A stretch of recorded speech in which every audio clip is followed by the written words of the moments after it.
उत्साह है। लेकिन आज का दिन इसलिए भी महत्वपूर्ण है क्योंकि एक तरफ जहां हम लोकतंत्र का महापर्व, भारत में किस तरह से लोकतंत्र चलता है उसका महापर्व गुजरात में दिखाई दे रहा है, वहीं दूसरी तरफ अगर दुनिया के लोकतंत्र की अगर बात करें तो भारत वहां पर किस तरह से अगुआ बनकर सामने आ रहा है।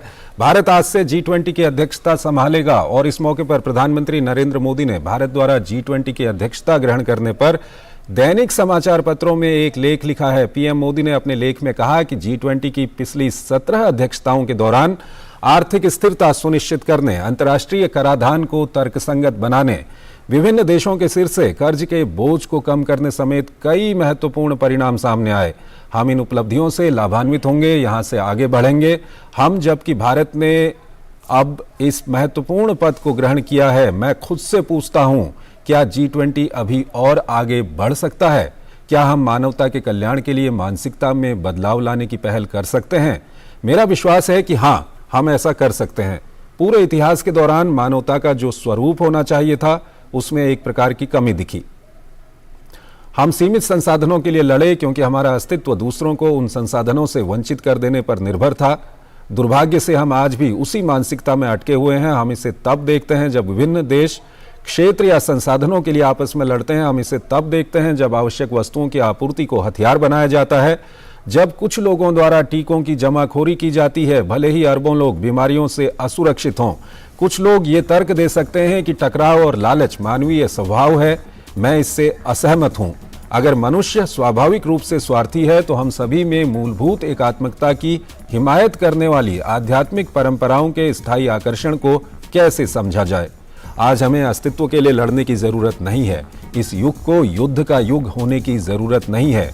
आज हम जलवायु परिवर्तन, आतंकवाद, महामारी जैसी जिन चुनौतियों का सामना कर रहे हैं उनका समाधान मिलकर काम करके ही निकाल सकते हैं। सौभाग्य से आज की जो तकनीक है वो हमें मानवता के व्यापक पैमाने पर समस्याओं का समाधान करने के साधन भी प्रदान करती है। आज हम जिस विशाल वर्चुअल दुनिया में रहते हैं उससे हमें डिजिटल प्रौद्योगिकियों की व्यापकता का भी पता चलता है। भारत इस सकल विश्व का सूक्ष्म जगत है जहां विश्व की आबादी का छठा हिस्सा रहता है और जहां भाषाओं, धर्मों, रीति रिवाजों और विश्वासों की विशाल विविधता है। सामूहिक निर्णय लेने की सबसे पुरानी ज्ञात परंपराओं वाली सभ्यता होने के नाते भारत दुनिया में लोकतंत्र के मूलभूत डीएनए में योगदान देता है। लोकतंत्र की जननी के रूप में भारत की राष्ट्रीय सहमति किसी आदेश से नहीं, करोड़ों स्वतंत्र आवाजों को एक सुरीले स्वर में मिलाकर बनाई गई है। आज भारत सबसे तेजी से बढ़ती बड़ी अर्थव्यवस्था है। प्रतिभाशाली युवाओं की रचनात्मक प्रतिभा का पोषण करते हुए हमारा नागरिक केंद्रित शासन मॉडल हाशिए पर खड़े लोगों का भी ख्याल रखता है। हमने राष्ट्रीय विकास को ऊपर से नीचे की ओर के शासन की कवायद नहीं, नागरिक नेतृत्व वाला जन आंदोलन बनाने की कोशिश की है।